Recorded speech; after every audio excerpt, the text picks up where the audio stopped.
صلی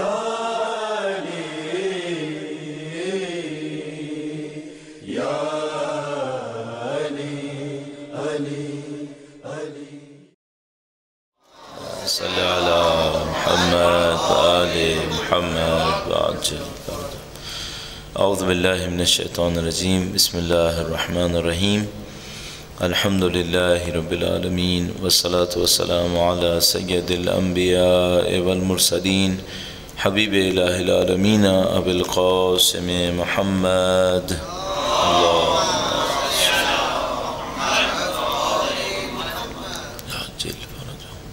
وعلى آله الطيبين الطاهرين سيما بقية الله في الأرضين. قال الله تعالى في كتابه الكريم بسم الله الرحمن الرحيم ونريد أن نمن على الذين استضعفوا في الأرض ونجعلهم أئمة ونجعلهم الوارثين. ایک بار پھر درود بھیجے گا محمد وآل محمد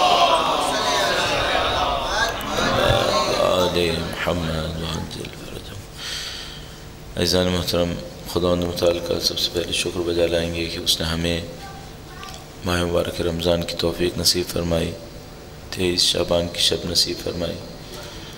نہیں معلوم خداوند متعال کے نظام نے اس شب قدر کے صدقے میں اگلے سال کے لیے ہمارے کیا تجویز کیا، اس امید کے ساتھ کہ انشاءاللہ ہماری قلیل حقیر عبادات کو خداوند متعال اپنی بارگاہ میں قبول فرمائے اور ان دعاؤں کے صدقے میں اپنے لطف و کرم، اپنی عنایت کے صدقے میں ہمیں اگلا سال اطاعت اور فرما برداری کا سال نصیب فرمائے انشاءاللہ.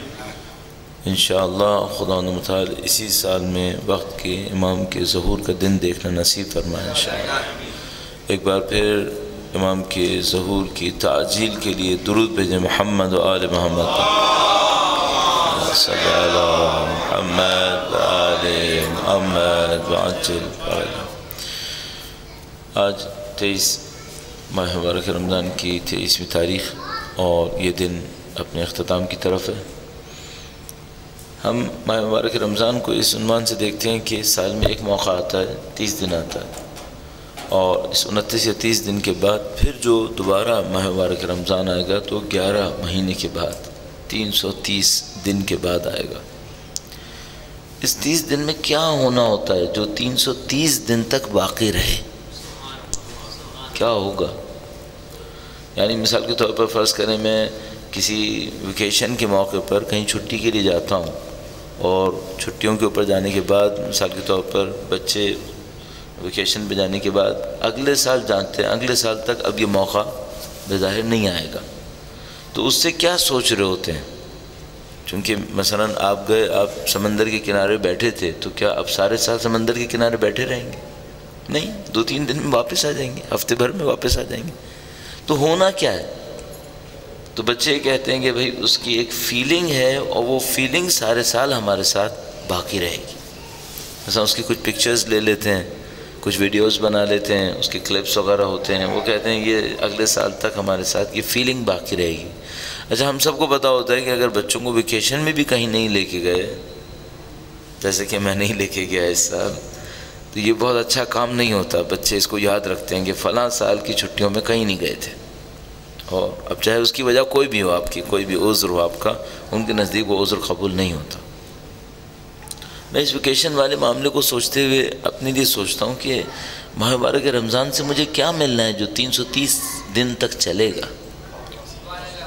اچھا، ایک اور مشکل بھی ہے، کل رات شب قدر تھی، آج رات اس کا کوئی اثر ہے؟ تو اگر کوئی چیز ایک رات نہیں چلی تو 330 رات تک کیسے چلے گی؟ یہ ہوگا کیا؟ اچھا، آج تو 23واں دن ہے، یہ 7 دن کے بعد سب ختم ہو جائے گا. 7 دن کے بعد سب برابر ہو گیا، معاملہ ختم، ماہ مبارک رمضان ختم، آپ اپنے گھر، ہم اپنے گھر. ہونا کیا ہے پھر؟ تو ہمیں یہ سمجھ میں آتا ہے کہ اچھا اس میں کچھ تو ایسا ہوگا کہ جو سارے سال چلنا ہو. وہ کیا چیزیں ہیں ان کی طرف میں پوائنٹ آؤٹ کرنا چاہ رہا ہوں تاکہ اس کی طرف ہم توجہ دے دیں، اس سے پہلے یہ ماہ مبارک رمضان ختم ہو، ہم کسی نتیجے تک پہنچ جائیں اور وہ چیزیں ہمارے ہاتھ میں آ جائیں جو در حقیقت پورے سال تک چلنی ہیں. درود بھیجے گا محمد و آل محمد صلی علی محمد و آل محمد وعجل فرجهم. اچھا ہم لوگ جو 5-10 دن کے لیے کسی جگہ پہ جاتے ہیں تبلیغ کے لیے سمجھ لیجیے درس دینے کے لیے، ہماری خواہش یہ ہوتی ہے کہ یہ جو اثر ہمارا ہو یہ بھی 10 دن نہ رہے، ہمارا اثر بھی بعد تک رہے۔ اچھا کیوں ہم اثر بعد تک دیکھنا چاہتے ہیں؟ بالکل ایسی جیسے اگر مجھ سے کوئی کہے کہ بھئی تم 10 دن کا ثواب کما کے یہاں سے جانا چاہتے ہو یا سال بھر کا، تو میں کہوں گا میں سال بھر کا سوال کما کے جاؤں گا، ایسے تھوڑی کہ میں 10 دن کا کما کے چلا جاؤں گا۔ مجھے ایک اچھے انویسٹر کی طرف پلاننگ کرنی چاہیے جس کے پاس کیپٹل کم ہوتا ہے لیکن ریٹرن زیادہ چاہتا ہے۔ تو میرا کیپٹل 10 دن ہے لیکن مجھے ریٹرن پورے سال چاہیے، تو میں کیا کروں گا؟ میں یہ کروں گا کہ جو میرے آڈینس ہیں ان کے اندر کوئی ایسی ترکیب بناؤں، کوئی ایسی تبدیلی ڈالوں کہ میرے جانے کے بعد بھی اس کا اثر چلتا رہے، پھر اس کا ثواب مجھے ملتا رہے گا۔ اچھا ماہ مبارک رمضان کے ساتھ بھی یہی ہونا ہے۔ ماہ مبارک رمضان نے ہمارے بیہیویئر کے اندر، ہمارے ایٹیٹیوڈ کے اندر کوئی ایسی چینج کریٹ کرنی ہے کہ 1 سال تک اس کا امپیکٹ رہے۔ اچھا پھر ایک اور مشکل بھی ہے، بعض اوقات کیا ہوتا ہے، مثال کے طور پر آپ 20 دن کے لیے کہیں ٹریولنگ پہ جا رہے ہیں، آپ کو پتہ ہے راستے میں کچھ نہیں ملنا ہے، پتہ نہیں کبھی آپ نے ایسا کوئی اتنا لمبا تو نہیں کیا ہوگا، 1-2 دن کا تو شاید کیا ہوگا، مثلا آپ کسی کیمپنگ پہ گئے، وہاں آپ سے کہا جاتا ہے کہ بھائی جو 2 دن آپ نے گزارنے ہیں نا، اس کا جو کچھ کھانا ہے وہ یہیں سے لے کے جانا ہے۔ ہم کرتے تھے ہم لوگ، مثلا ایران میں ہم لوگ کبھی کیمپنگ میں جاتے تھے تو وہ لوگ کہتے تھے بھائی ایسا ہے یہ جو بیس ہے نا یہ فائنل بیس ہے، اب اس کے بعد جو نیکسٹ کیمپ ملے گا وہ 2 دن بعد ملے گا، تو جس کو جتنا کھانا ہے ہمیں کوئی پرابلم نہیں ہے لیکن اٹھانا خود ہی ہے، خود ہی اٹھاؤ۔ تو اگر تم کہتے ہو کہ مجھے ہر کھانے میں 5 پاؤنڈ چاہیے تو 5 پاؤنڈ اٹھاؤ، لے کے جاؤ، 2 دن کا کھانا اٹھا کے لے کے جاؤ، پھر تم کو پتہ چلے گا کہ کھانا کہتے کسے۔ تو ہر آدمی سوچتا تھا کہ ایسی کوئی چیز اٹھائے کہ جو کم وزن کی ہو، کیلوریز زیادہ دے دے تاکہ پیچھے کمر پہ بوجھ کم ہو جائے، ہر آدمی یہی سوچتا تھا۔ مجھے ماہ مبارک رمضان سے کوئی ایسی چیز کمانی ہے جو ماہ مبارک رمضان کے بعد بھی چلے۔ پھر ایک اور مسئلہ بھی ہے، اس کو کنزیوم نہیں کرنا ہے، اگلے سال دوبارہ 0 سے شروع نہیں کرنا ہے، اگلے سال اگلے اسٹیٹ سے کم از کم شروع کرنا ہے، ورنہ اگر یہی میں کرتا رہا کہ یہاں سے لیا وہاں 0 پہ پہنچ گیا، پھر دوبارہ شروع کیا، پھر 0 پہ پہنچ گیا، تو 50 سال میں ترقی کہاں ہوئی؟ پھر تو 0 کا 0 رہ گیا۔ بس آپ سمجھیں ہمارے پاس 2 ٹاسک ہیں، نمبر 1 ماہ مبارک رمضان اسی مہینے میں ختم نہ ہو جائے، چلے نمبر 1، اور چلے بھی ایسا نہ چلے جو کنزیوم ہو جائے اور اگلے ماہ مبارک رمضان پہ ختم ہو جائے، بلکہ نہیں، وہ جب ہم اگلے ماہ رمضان پہ پہنچیں تو اس پہلی سے اونچی جگہ پر ہوں تاکہ ترقی نصیب ہو۔ یہ کیسے ہوگا؟ یہ کیسے ہوگا؟ اس کو حاصل کرنے کے لیے کیا کرنا پڑے گا؟ اس کو ہمیں بہت سوچنا پڑے گا۔ دیکھیں میں نے آپ کی تقریباً 7-8 منٹ لے لیے صرف اس بات کو بتانے کے لیے کہ آپ کو اور مجھے کرنا کیا ہے ماہ مبارک رمضان کے بعد۔ بس 2 باتیں سمجھ میں آتی ہیں۔ پہلی بات تو یہ کہ ماہ مبارک رمضان کا اثر اسی رمضان میں ختم نہ ہو، نمبر 1۔ نمبر 2 یہ چلے، نمبر 2 چلے اور چلنے پر کنزیوم نہ ہو، چلنے پر بچے۔ کب تک بچے؟ اگلے سال کی پہلی ماہ مبارک رمضان تک، اور اس سال کی پہلی رمضان کے مقابلے میں اگلے سال کے ماہ رمضان ہم بہتر پوزیشن میں ہوں، ورنہ تو ترقی نہیں ہوئی، پھر کوئی ترقی نہیں۔ اچھا اس کا ورسٹ کیس کیا ہوگا؟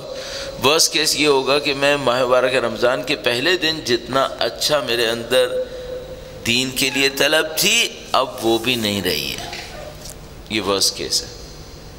میری طلب ختم ہو گئی۔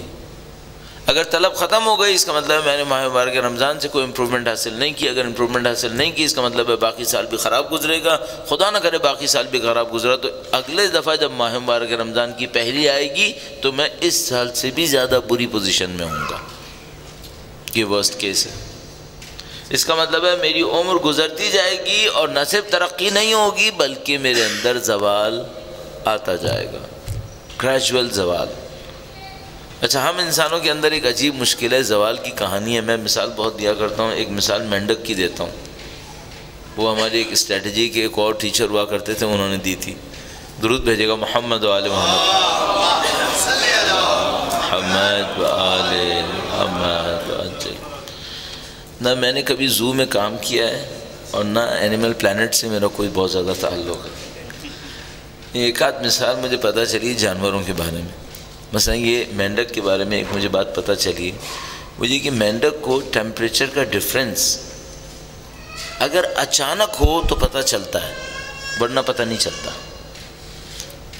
ہم انسان بھی تھوڑے بہت مینڈک کی طرح ہیں ٹیمپریچر کے معاملے میں، لیکن پھر بھی ہمیں کچھ پتہ چل جاتا ہے۔ میں آپ کو دو مثالیں دیتا ہوں۔ مثلا مجھے یاد ہے بچپن سے ہم لوگ سائنس کی بکس میں ایک ایکسپیریمنٹ پڑھا کرتے تھے، وہ چھوٹا سا بات لکھی ہوتی تھی ٹیمپریچر کے ڈفرینس کو بتانے کے لیے۔ کہتے تھے پہلے آپ ٹھنڈے پانی میں ہاتھ ڈالیں، آپ کا ہاتھ ٹھنڈا ہو جائے گا، پھر اس کو اچانک گرم پانی میں ڈال دیں، کیا فیل ہوا آپ کو؟ تو آپ کہیں گے مجھے زیادہ گرم فیل ہوا، جبکہ اگر نارمل سے اس میں ڈالتے تو اتنا گرم فیل نہیں ہوتا۔ تو کہتے ہیں کہ ہمارے ہاتھ جو ہیں، ہماری جو سینسز ہیں ٹیمپریچر کو ریسیو کرنے کے لیے اتنی کوئک نہیں ہے، اتنا اچھے نہیں ہیں۔ اگر آپ ایک تھرمامیٹر لیں گے تو اس کے مقابلے میں زیادہ ایکوریٹ ہوں گے آپ، چونکہ آپ کی فیلنگز جو ہیں وہ آپ کو اتنا اچھا ساتھ نہیں دیتی بعض اوقات۔ تو لیکن ابھی بھی ایسا ہے، مثال کے طور پر اگر میں اپنا ہاتھ پانی میں ڈالے رہوں اور پانی ٹھنڈا ہو اور اس کے بعد گرم پانی کوئی کھول دے اور یہ پانی آہستہ آہستہ گرم ہوتا جائے، تو ایک موقع پر پہنچ کر میں اپنا ہاتھ نکال لوں گا، ناقابل برداشت ہو جائے گا میرے لیے۔ بالکل ایسے ہی، پتہ نہیں یہاں پہ ہوتا ہے نہیں ہوتا، کبھی آپ شاور میں نہا رہے ہوتے ہیں، اچانک پانی ہلکا ہلکا ٹھنڈا ہونا شروع ہو جاتا ہے، ہوتا ہے یہاں پر بھی۔ تو ہم سمجھتے صرف پاکستان میں ہوتا ہے، یہاں پر بھی ہوتا ہے۔ تو اب جناب وہ اچانک ٹھنڈا ہوتا ہے، باہر آ جاتے ہیں، لیکن مینڈک یہ نہیں کر سکتا، مینڈک یہ نہیں کر سکتا۔ اگر آپ کسی مینڈک کو گرم پانی میں ڈالیں، ہلکے گرم پانی میں، اور نیچے سے پانی کو گریجولی ابالتے رہیں، گرم کرتے رہیں، یہ مینڈک گرم پانی میں ابل کے مر جاتا ہے، اس کو پتہ نہیں چلتا۔ گرم پانی میں ابل کے مر جاتا ہے، مینڈک کو پتہ نہیں چلتا۔ اب میں آپ کی خدمت میں عرض کروں، کلچر کے اعتبار سے قومیں ایسی ہیں، کلچر کے اعتبار سے قومیں ایسی ہیں، یہ گندے پانی میں ابل کے مر جاتی ہیں، ان کو پتہ ہی نہیں چلتا، مر جاتی ہیں۔ ابھی آج صبح یا کل صبح میں ڈان چونکہ میرے گھر پہ ڈان اخبار آتا ہے، میں اسے پڑھا کرتا ہوں، میری عادت پڑ گئی۔ تو جب میں باہر جاتا ہوں تو اس کا ای پیپر ویب سائٹ پہ پڑھتا ہوں، تو میں اس کا ای پیپر پڑھ رہا تھا، تو ڈان کے اندر ایک کالم آتا ہے 50 سال پہلے، ایگزیکٹلی 50 ایئرز بیک کیا ہوا تھا۔ ان کا اخبار چلتا تھا تو وہ پچھلے والے سے نکال کے لگاتے ہیں اس کے اندر۔ تو اس میں پڑھ رہا تھا 1964 میں اس ٹائم پر ٹیلی ویژن آیا تھا، 1964 میں ان دنوں میں ٹیلی ویژن آیا تھا۔ اس کی براڈ کاسٹ پہلے لاہور اور ڈھاکہ سے شروع ہوئی تھی، اور کراچی کے بارے میں ایکسپیریمنٹل بیسس پہ کرنے کے بعد انہوں نے کہا تھا اس کو بھی کچھ کریں گے۔ ایک جاپنیز کمپنی کو ٹھیکہ دیا گیا تھا جس نے اس کام کا کوئی پیسہ نہیں لیا تھا، خدمت خلق کی خاطر اس نے ٹیلی ویژن ہمیں دے دیا تھا، کوئی پیسہ نہیں لیا تھا اس نے، اور کہا کہ ہم آپ کو یوں ہی دے دیتے ہیں، پسند آئے تو لے لینا، نہیں پسند آئے کوئی بات نہیں، ہمارے پیسے ضائع۔ ان کو پتا تھا کہ افیون کہیں سے تو لگانی ہے نا۔ اچھا جب ٹی وی آیا تھا تو اتنا وحشت ناک تھا جتنا ابھی ہے؟ نہیں، ہم گندے پانی میں ابل گئے اور مر گئے اور ہمیں پتہ ہی نہیں چلا۔ سب کے ساتھ ایسا ہی ہوا ہے۔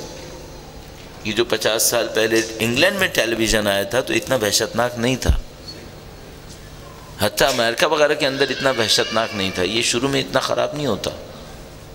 ہماری دنیا پہنچی کہاں ہے، ہم پہنچے کہاں ہیں؟ ابھی آپ جس ملک کے اندر بیٹھے ہیں نا، اس ملک کے اندر ایک بہت بڑے آدمی کو کوئی میڈل نہیں دیا جاتا تھا کیونکہ وہ ہومو سیکسول تھا۔ لارنس آف عربیہ، جس نے برٹش امپائر کی وہ خدمت کی جو سینکڑوں سال میں کسی جاسوس نے نہیں کی تھی، لارنس آف عربیہ کو کوئی میڈل نہیں دیا گیا، اور اس وجہ سے نہیں دیا گیا تھا کہ اس کے اندر یہ اخلاقی ڈیفیسٹ ہے، اس وجہ سے اس کو میڈل نہیں دیا جائے گا۔ اور آج جو یہ کرے اس کو میڈل دیا جائے گا، اس کو میڈل دیا جائے گا۔ یہ قومیں اچانک نہیں ابلتی ہیں، آہستہ آہستہ گندے پانی میں ابلتی ہیں۔ اچھا مجھے ایک اور ڈر لگا ہوا ہے، مجھے کہ ماہ مبارک رمضان ختم ہو گیا اور میں گندے پانی میں ابلتا رہا تو مجھے پتہ چلے گا؟ یہ ایک اور پرابلم ہے جو مجھے ماہ مبارک رمضان کے بعد کے لیے بچا کے رکھنی ہے. وہ کیا ہے؟ وہ یہ کہ میرے پیرامیٹرز ڈیفائنڈ ہوں جن سے مجھے اپنے آپ کو ایویلویٹ کرتے رہنا ہے. ڈیفائنڈ پیرامیٹرز، ان پیرامیٹرز کی بیس پر میں اپنے آپ کو ایویلویٹ کرتا رہوں گا کہ بھائی میں اسپرٹ آف رمضان سے دور ہوں یا نزدیک ہوں. میں نے جان بوجھ کے یہ جملہ استعمال کیا، اس میں دو مذاق ہوئے. میں ایک دفعہ دبئی میں تھا ماہ مبارک رمضان کے لیے، تو وہاں پہ ایک میلہ ٹھیلا لگا ہوا تھا، بڑی شاپنگ وغیرہ یہ وہ، اور اس کے ایڈورٹیزمنٹ بورڈز کے نیچے لکھا تھا دی ٹرو اسپرٹ آف رمضان. یہ چند سال پہلے کی بات ہے دبئی میں. اور ابھی سن لیجئے، 2 دن پہلے، بالکل 2 دن پہلے کسی نے مجھے ایک پکچر بھیجی جس کے اوپر قطر ایئرپورٹ کی ایک ڈسکاؤنٹ سیل کی ایک امیج تھی جس کے نیچے لکھا ہوا تھا رمضان کریم، اور اوپر لکھا تھا buy 1 get 2 and that was whiskey.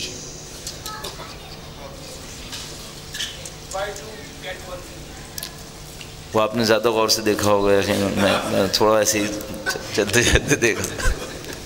یہ میری غلطی ہے، مجھے غور سے دیکھنا چاہیے کہ بھئی کیا لکھا ہوا ہے، لیکن یہ ہوتا ہے بعض وقت. ایک پروموشن لگی ہوئی تھی، رمضان کریم نیچے لکھا ہوا تھا، یا تو buy 2 get 1 free تھا، یا پتہ نہیں ایک خریدو دوسرا مفت میں مل جائے گا کیا تھا، لیکن بہرحال ایسی ایک مصیبت تھی، اور نیچے لکھا تھا رمضان کریم. یہ تو ٹرو اسپرٹ آف رمضان سے بھی برا ہو گیا نا. تو ابھی میرے پاس 3 ٹاسک ہو گئے. نمبر 1، ماہ رمضان یہیں پہ ختم نہ ہو، نمبر 1. نمبر 2، ماہ رمضان چلے، اور چلے تو کنزیوم نہ ہو، اگلے سال کے لیے بچے. نمبر 3، کوئی پیرامیٹرز میرے پاس ایسے ہوں کہ اگر میں اپنی ایویلویشن کے اندر دیکھوں کہ میں نیچے جا رہا ہوں تو مجھے فوراً پتہ چل جائے کہ بھائی میں نیچے جا رہا ہوں، معاملہ اچھا نہیں چل رہا. اور یہ 3 ہمارے پاس کیسے آئیں گے؟ اس کے لیے ہمیں کچھ کام کرنا پڑے گا. میں پیرامیٹرز شاید آج ڈیفائن نہیں کر پاؤں گا، لیکن کچھ پریکٹسز ایسی بتانا چاہوں گا جو اگلے سال ماہ رمضان تک اسپرٹ کو زندہ رکھ سکیں انشاءاللہ. انشاءاللہ درود بھیجیے گا محمد و آل محمد، صلی علی محمد و آل محمد و آل. ایک بادشاہ تھا، جیسے داستانوں میں ہوتے ہیں نا بادشاہ اور وزیری ہوتے ہیں. چونکہ یہ جو کچھ بھی تھا یہ بہرحال یہ عقل مندی کی باتیں لگتا ہے پہلے والوں کو رہ گئی. آج کے پرائم منسٹرز کے پاس ایسا کوئی ٹائم نہیں ہوتا کہ وہ کوئی ایسی بات کر سکیں. اس ٹائپ کا ایک بادشاہ سا تھا. اس نے اپنے وزیر سے کچھ کہا مجھے نصیحت کرو. ایکچولی ایک خلیفہ تھا، عباسی خلیفہ. اس نے اپنے زمانے کے ایک عالم سے کہا مجھے نصیحت کرو. تو اس عالم نے نصیحت کرنے سے پہلے ایک جملہ پوچھا، مجھے وہ جملہ بہت اچھا لگتا ہے. اس نے کہا کہ یہ بتاؤ پڑھے سے نصیحت کروں یا دیکھے سے نصیحت کروں؟ پڑھے سے نصیحت کروں یا دیکھے سے نصیحت کروں؟ تو خلیفہ نے کہا کہ دیکھے سے نصیحت کرو جس کا اثر زیادہ ہے. خلیفہ نے کہا دیکھے سے نصیحت کرو جس کا اثر زیادہ ہے. تو اب میں آپ سے ایک بات پوچھتا ہوں، وہ بتاؤں جو صرف پڑھا ہے یا وہ بتاؤں جو کیا بھی ہے؟ تو آپ یقیناً کہیں گے وہ بتاؤ جو کیا بھی ہے، تاکہ اس کا پتہ تو چلے کہ بھئی ہوا بھی تو ہے، پہلے اس کا اثر کیا ہوا. تو میں آپ کو 2-3 پریکٹسز بتاؤں جو کیا بھی ہے، اور جب بھی کیا ہے فائدہ ہوا ہے تو وہ آپ کو بھی انشاءاللہ فائدہ ہوگا انشاءاللہ اس کا. درود بھیجے گا محمد و آل محمد، محمد و آل محمد. ماہ مبارک رمضان سے لے کر اگلے ماہ مبارک رمضان تک ایک پریکٹس دے دیتا ہوں، اور یہی آپ کا پہلا پیرامیٹر بھی بن سکے گا. ایویلویشن کا پہلا پیرامیٹر یہی بن سکتا ہے. وہ کیا ہے؟ پوری توجہ دیں کہ آپ کی نماز میں توجہ کیسے بڑھے گی. پوری آپ اپنی فوکس، اٹینشن جتنا آپ کے اندر ہے اس کے اوپر لے آئیے کہ آپ کی اور میری نماز میں توجہ کیسے بڑھے گی. مثلا میں اور آپ مغرب کی نماز فرض کر لیجئے، 3 رکعت نماز مغرب کی ہم نے 5 منٹ میں پڑھنی ہے. 5 منٹ میں پڑھ لیتے ہیں ہم لوگ معمولاً گھروں کے اندر جب پڑھ لیتے ہیں. جماعت میں ذرا ہلکا پڑھتے ہیں، گھر میں ذرا سا تیز پڑھ لیتے ہیں. یہ جو 5 منٹ میں ہم نماز پڑھتے ہیں کتنی دیر اس میں توجہ دے پاتے ہیں؟ کتنے منٹس؟ 5 منٹ میں سے بھی تو ابھی ہم یہ سوچیں کہ یہ نماز اللہ کا اتنا بڑا حکم ہے، 60 دفعہ سے زیادہ قرآن کریم میں اس کا حکم آیا ہے، کتنے منٹس توجہ دے پاتے ہیں؟ اچھا اس کو بھی چھوڑ دیتے ہیں، کتنے منٹس توجہ دے پاتے ہیں؟ توجہ دینی کیسے دیں کیسے؟ دو کام کر لیں توجہ دینے کے لیے۔ پہلا کام یہ کر لیں کہ یہ سوچیں کس کے سامنے کھڑے ہیں، اس کو بار بار سوچتے رہیں، ٹھیک ہے؟ پہلا کام یہ کر لیں، آپ نماز شروع کرنے لگیں، جیسے آپ تکبیرۃ الاحرام کہنے والے ہیں یا مثال کے طور پر قیام کے اندر ہیں، کہیں پر بھی ہیں نماز کے اندر، جتنا ممکن ہے اس بات کو سوچتے رہیں کس کے سامنے کھڑے ہیں، کس کے سامنے کھڑے ہیں؟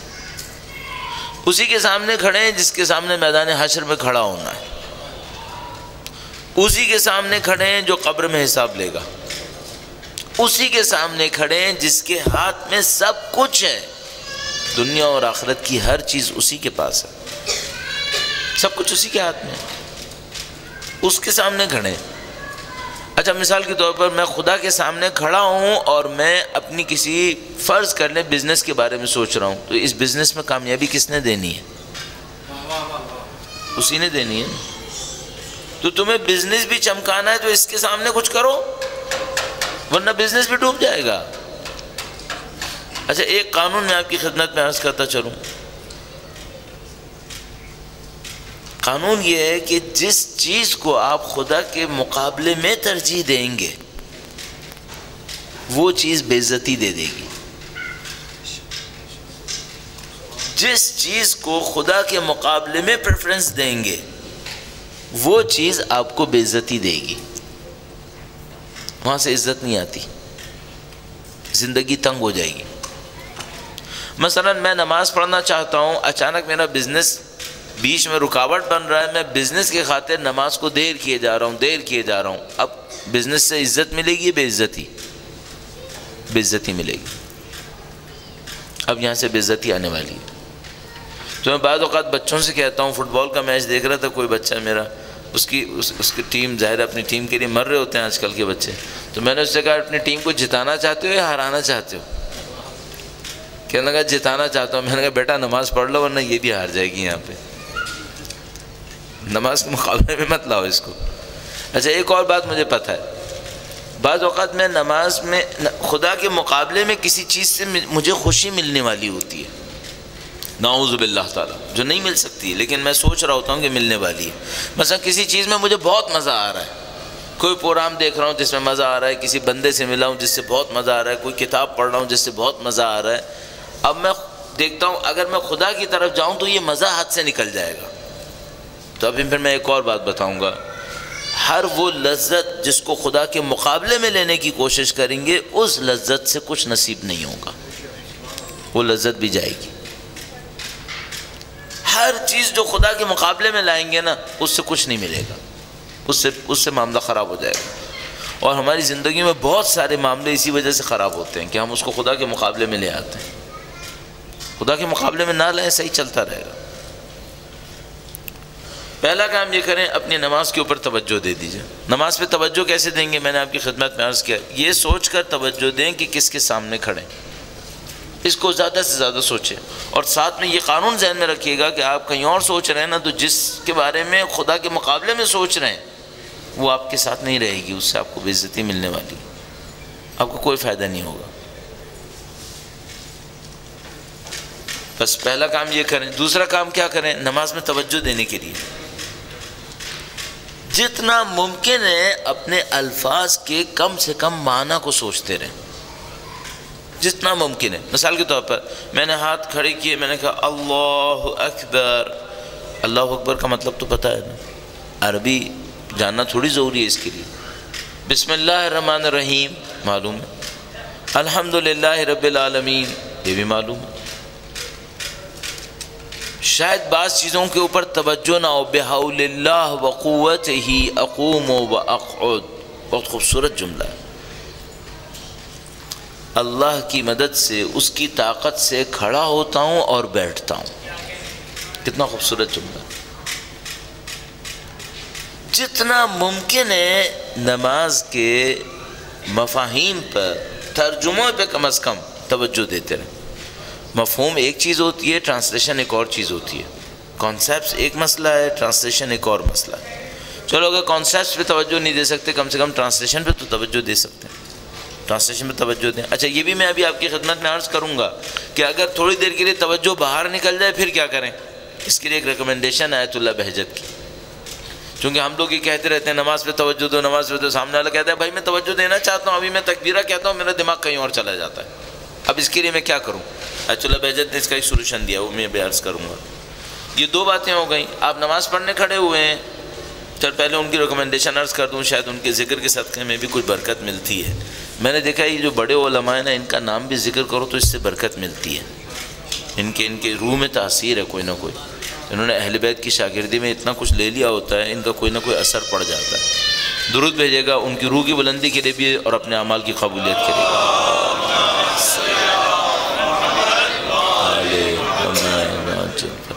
آیت اللہ بہجت ایک خط کے جواب میں فرماتے تھے کہ جب آپ نماز پڑھنے لگیں تو تکبیرۃ الاحرام کہنے سے پہلے وقت کے امام کو پکاریں کہ مولا میری نماز میں میری مدد کر دیں،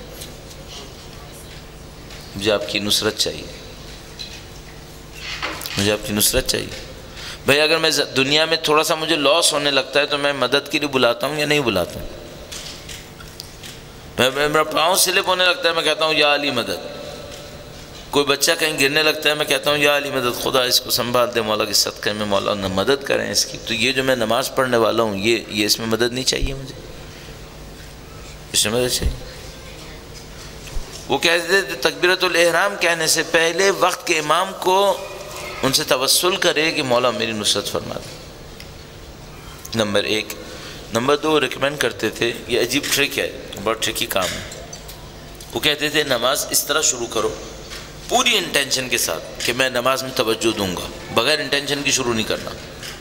پوری توجہ کے ساتھ شروع کرو کہ میں توجہ دوں گا. تم نے کہا اللہ اکبر، توجہ تھی، بسم اللہ الرحمن الرحیم، ابھی فرض کرو الحمدللہ تک پہنچتے پہنچتے توجہ غائب ہو گئی. 2 جملے صرف توجہ رہی. کہ نہیں کوئی بات نہیں، ایک اور کام کرو. جیسے ہی یاد آئے نا کہ میرا دماغ نکل گیا ہے، دوبارہ وہیں پر توجہ کو دوبارہ شروع کرو. وہ کیسے؟ مثلا میں نے شروع کیا بسم اللہ الرحمن الرحیم الحمدللہ رب العالمین، ابھی میں نے اتنا ہی جملہ کیا تھا، کوئی چیز دماغ میں آ گئی، چلا گیا دماغ. پھر دوسری رکعت کے حمد پڑھتے وقت اچانک یاد آیا کہ دیکھو ایک رکعت میں ذہن سے نکل گیا، تو اب کیا کروں؟ اب دوبارہ زیرو سے جیسے شروع کر لیا. میں نہیں کہہ رہا نماز دوبارہ سے شروع کریں، نماز تو وہیں پہ رکھیں گے، توجہ کو دوبارہ سے شروع کریں. اگر ہاتھ سے نکل بھی گیا تھا تو کوئی بات نہیں، اب جب یاد آ گیا تو وہاں سے دوبارہ شروع کرو.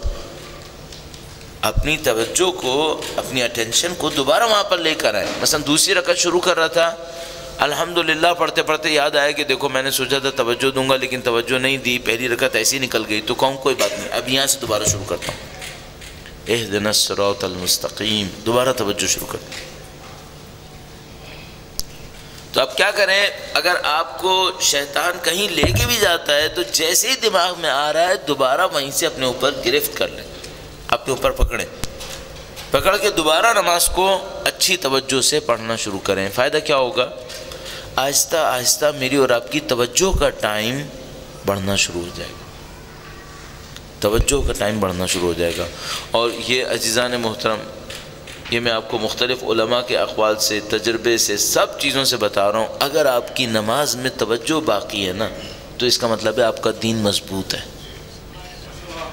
اور اگر نماز میں توجہ کم ہوتی جا رہی ہے تو چاہے کچھ بھی ہو اپنے اندر فوراً سمجھ جائیے گا میرا دین کمزور پڑ رہا ہے، میرا دین کمزور پڑ رہا ہے. اس میں کوئی تکلف تعارف نہیں کر رہا ہوں آپ کے سامنے.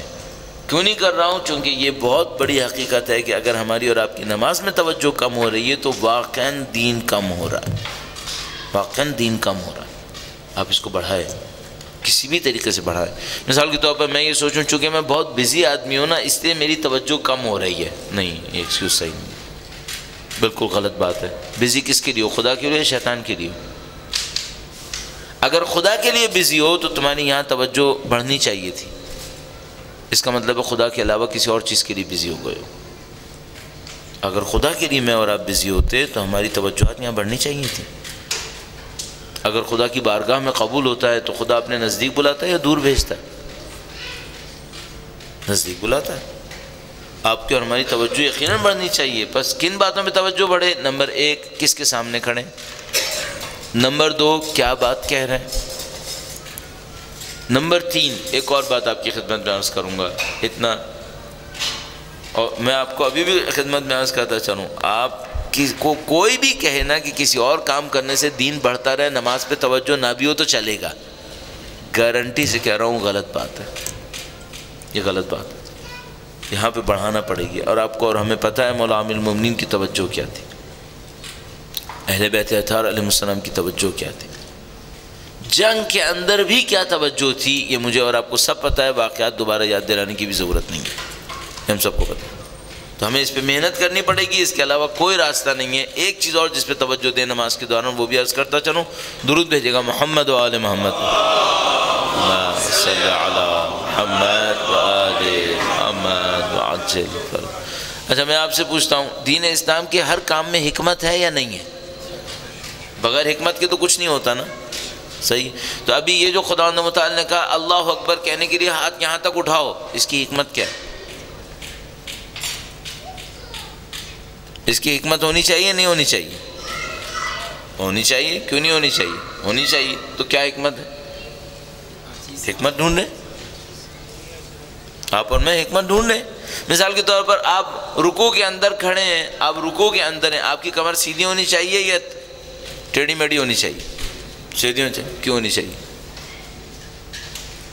گردن جھکی بھی ہو یا اس طرح سیدھی ہو؟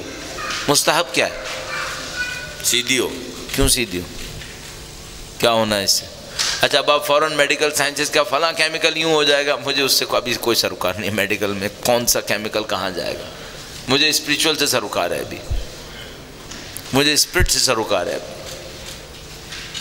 ان سب کی حکمت ہونی چاہیے. اس کی خاطر کتابیں لکھی گئی ہیں، اس کی خاطر بیانات لکھے گئے ہیں. چھوٹی سی اگر کسی نے کتاب پڑھنی ہے تو کم از کم آیت اللہ 10 غیب کی کتاب ہے، خاشعین کی نماز. اگر میرے بس میں ہوتا نا تو میں دنیا کے تمام دینی طالب علموں سے کہتا جس دن دینی طالب علم بنو سب سے پہلے یہ کتاب پڑھ لو. ابھی دینی طالب علم نہ بنے تو نہ پڑھے، نہیں وہ بھی پڑھ لے، فائدہ ہوگا اسے. خاشعین کی نماز اس کو پڑھے. اور کسی نے اعلیٰ مفاہیم پہ جانا ہے، اسرار الصلاۃ آیت اللہ خمینی کی اسرار الصلاۃ، بہترین کتاب. تھوڑا تھوڑا سا اس کے اوپر بھی توجہ دیں، ان کی مصلحتیں کیا ہیں. میں بہت تیزی سے 1-2 اسٹیپس آپ کی خدمت میں عرض کرتا ہوں، شاید مجھے پتہ ہی اتنا ہوگا، لیکن بہرحال بہت تیزی سے کرتے ہیں چونکہ نماز کا وقت بھی آپ کا نزدیک ہونے والا ہے. بہت زیادہ چیزیں بتانے سے بھی فائدہ نہیں ہوتا، لوگوں کے دماغ سے نکل جاتی ہیں. 1 گھنٹے کے بعد جو ہے وہ 20% سے زیادہ باقی نہیں رہتا ہے. تو ہم لوگ کوشش کرتے ہیں بٹس اور پیسز کے اندر دیں، اچانک ایک دم سے برسٹ نہ مار دیں، ورنہ اس سے کوئی فائدہ نہیں ہوتا. نماز میں آپ نے توجہ دینی ہے. آپ کو میں نے سیکوینس ساری بتائی کہ ماہ مبارک رمضان کے بعد آپ نے کرنا کیا ہے. آپ توجہ دیں گے. توجہ کس پہ دیں گے؟ ایک تو یہ کہ آپ خدا کے سامنے کھڑے ہیں، اس کو بار بار سوچیں گے، اور دوسرا یہ کہ جو آپ جملے ادا کر رہے ہیں جملوں کا مطلب کیا ہے، اور تیسری بات یہ کہ ان اعمال کی مصلحتوں پر، جس کو میں بھی آپ کی خدمت میں عرض کروں گا. اچھا یہ سارے جو کچھ میں نے آپ سے کہا یہ آپ کب کریں گے؟ ابھی 10-15 منٹ کے بعد، 20 منٹ بعد ابھی کرنا ہے آپ نے. ایسا نہ ہو میں کہہ دوں میں بھی نہ کروں آپ بھی نہ کریں، یہ نہیں ہونا ہے. جب ابھی مغرب کی نماز پڑھیں گے تو سب مل کے جد و جہد کریں گے کہ اس پہ توجہ دیں گے انشاءاللہ تعالی، تو ہماری نماز انشاءاللہ اللہ کے نزدیک بلند ہو جائے گی انشاءاللہ. درود بھیجے گا محمد و آل محمد، صلی علی محمد. ایک آیت اللہ قرآتی بہت مذاق بھی کرتے رہتے ہیں نا درس وغیرہ کے اندر. تو وہ کہتے تھے، ایک دفعہ درس کہیں پہ دے رہے تھے، کہنے گے کہ تم نے دیکھا ہے بیماریاں کیسے پھیلتی ہیں؟ تو بیماریوں کو ایک وائرس کسی کو لگ جاتا ہے، اس وائرس سے سب کو بیماری پھیل جاتی ہے. تو یہ دشمن جو برائی پھیلاتا ہے کیسے پھیلاتا ہے؟ کسی ایک کو کسی گند میں مبتلا کر دیتا ہے، باقی مچھلیوں کو سبھی گندا کر دیتا ہے. تو کہنے کہ اب آپ لوگ یہ کام کرو، آپ اچھائی کا وائرس پھیلاؤ. کہنے آپ اچھائی کا وائرس پھیلاؤ. تو ابھی آپ تصور کریں جتنے لوگ یہاں بیٹھے ہیں، اگر ان کی نمازیں امپروو ہو گئیں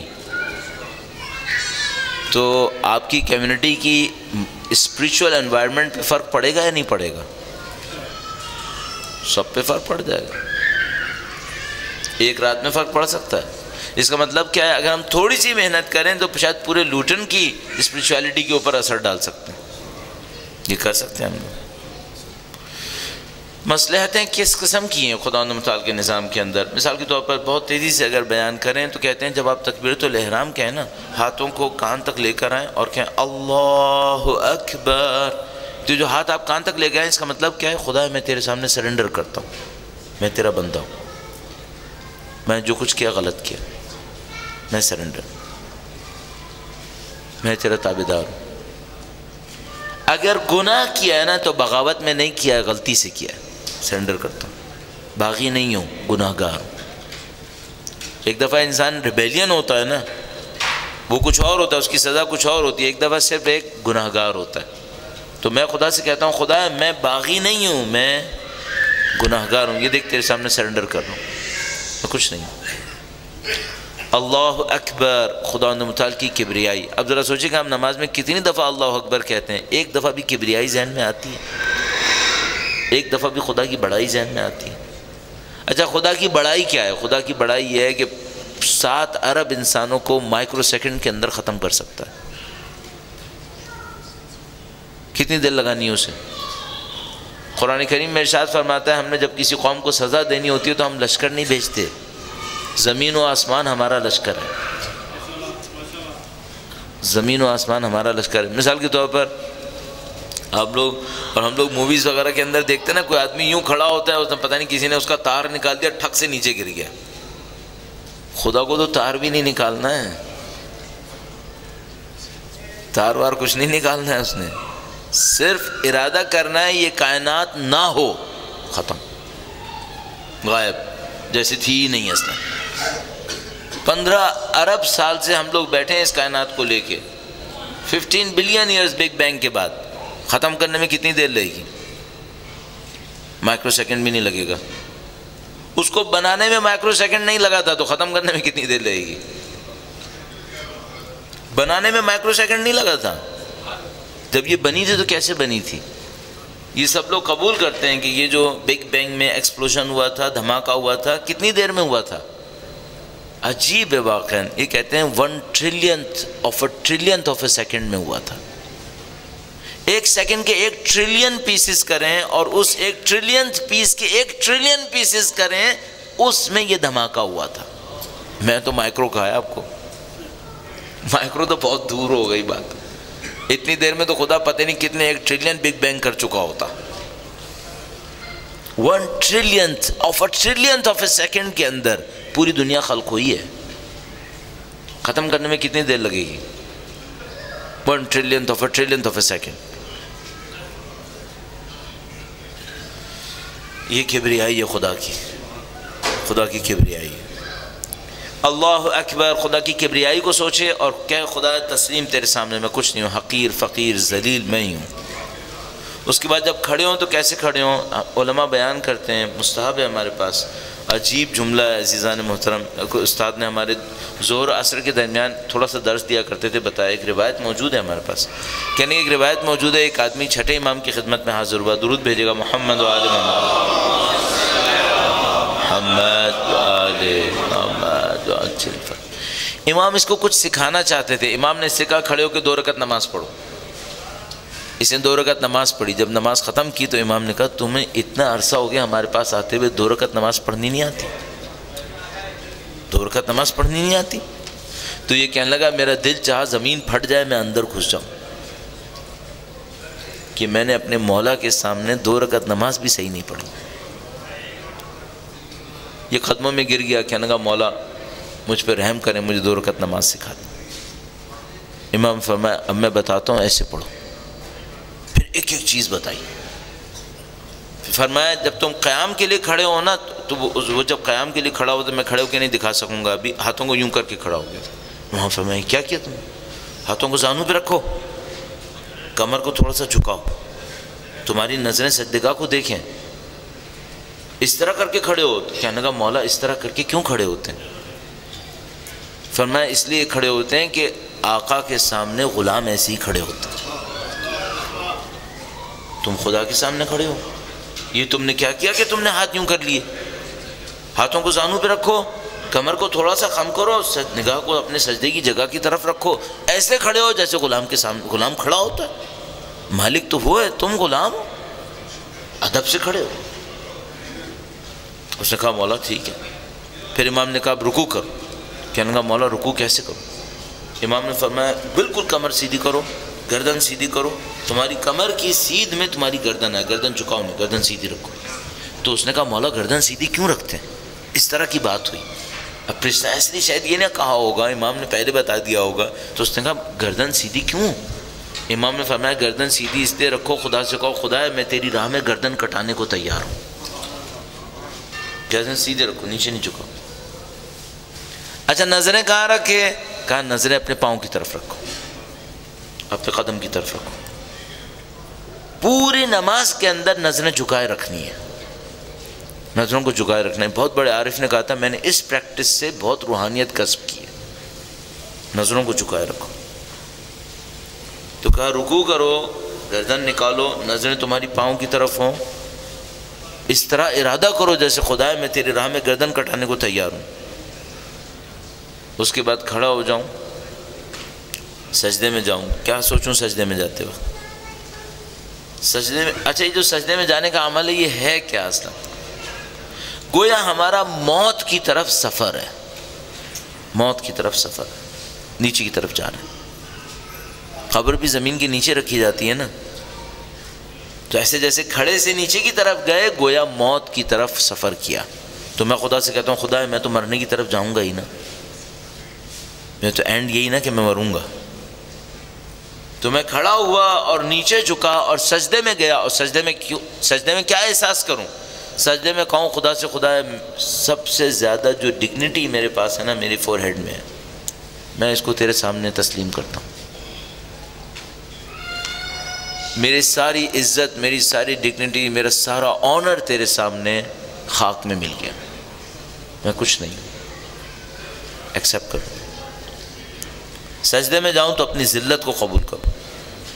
بہت خوبصورت ایک مکالمہ ہے، بہت خوبصورت ایک مکالمہ۔ کسی نے پوچھا مولا، یہ شاید اسی روایت میں تھا یا کسی اور میں تھا، کہا مولا 2 سجدے کیوں کرتے ہیں؟ 2 سجدے کیوں کرتے ہیں؟ پھر کسی نے پوچھا مولا 2 سجدے کے درمیان میں استغفر اللہ کیوں کہتے ہیں؟ کہا 2 سجدے کیوں کرتے ہیں؟ 2 سجدے کے درمیان میں استغفر اللہ کیوں کہتے ہیں؟ امام نے فرمایا پہلا سجدہ ایسے ہے جیسے تم خاک سے اٹھے دنیا میں آئے، جب دنیا میں آئے نا تو تم خدا سے تھوڑا دور ہو گئے تو تم نے کہا استغفر اللہ، دوبارہ سجدے میں۔ کہا تمہارا دنیا میں اسٹے اتنا ہی ہے جتنا 2 سجدوں کے درمیان بیٹھے تھے، بس یہ تمہارا دنیا میں اسٹے۔ یہ وہ 60 سال ہیں جس کے لیے گردنیں کاٹ رہے ہو ایک دوسرے کی۔ اتنی حیثیت، کتنی حیثیت ہے اس کی؟ اتنی حیثیت ہے جیسے ایک سجدے سے اٹھے دوسرے سجدے میں دوبارہ ختم۔ اور اس درمیان میں خدا نے کیا منہ سے نکلوایا ہے؟ استغفر اللہ ربی واتوب الیہ۔ کیوں؟ جب میں اس دنیا میں آتا ہوں نا تو گناہ پہ گناہ، گناہ پہ گناہ، تو میں کہتا ہوں استغفر اللہ ربی واتوب، خدا تیری پناہ مانگتا ہوں، میں کہاں ہوں؟ فوراً دوسرے سجدے میں، اور دوسرے سجدے میں جا کر پھر اعتراف کرتا ہوں خدا میں کچھ نہیں ہوں۔ فرمائی جیسے یہ جو پہلا سجدہ ہے نا، جیسے تم دنیا مادی دنیا سے نکلے، مادی دنیا میں آئے، استغفر اللہ کا، دوسرے سجدے میں گئے، تو اس نے کہا مولا یہ تو دوسرے سجدے سے سر اٹھائے، یہ کیسا ہے؟ فرمایا یہ ایسے ہی ہے جیسے اب میدان حشر میں اٹھے ہو، اور میدان حشر میں اٹھنے کے بعد میں فوراً کیا کہوں؟ اشہد ان لا الہ الا اللہ۔ میدان حشر میں اٹھا، میدان حشر میں اٹھتے ہی خدا کے سامنے کہتا ہوں خدایا میں گواہی دیتا ہوں تو ہی معبود ہے، تیرے سوا کوئی معبود نہیں۔ عزیزان محترم، یہ ہمارا سفر ہے نماز کے اندر، اور میں جہاں جاتا ہوں وقت نکال کر آدھا پونا گھنٹہ اس کے اوپر ضرور عرض کرتا ہوں تاکہ ایک مجھے یاد رہے، میں بھول رہا ہوں تو مجھے دوبارہ ریمائنڈر مل جائے۔ دوسرا یہ کہ اگر آپ کی یہ چیز صحیح ہو گئی اور آپ نے اس کو صحیح کر لیا تو میں آپ کو گارنٹی سے کہہ رہا ہوں آپ کا دین کہیں نہیں جائے گا، سالڈ رہے گا انشاءاللہ تعالی، ہے سالڈ، اور بہتر ہو جائے گا، اور بہتر ہو جائے گا۔ نماز میں توجہ بڑھائیں، میں اور آپ دونوں محنت کریں اس کے اوپر، ہمیں نماز میں توجہ بڑھانی ہے۔ باقی میں سب کہتا رہا ہوں نا اپنے آپ سے میں اتنی مجلسیں پڑھ رہا ہوں، میں اتنے درس دے رہا ہوں، یہ نہیں، صحیح بات نہیں ہے۔ اگر نماز میں توجہ نہیں دے رہا نا، اس کا مطلب ہے کچھ قبول نہیں ہو رہا میرے لیے. سب بات غلط بات ہے. اس کو تو چھوڑ ہی دیں گے، میں کہوں میں کتنی ایکٹیویٹی کر رہا ہوں. نہیں، پہ ایکٹیویٹی میں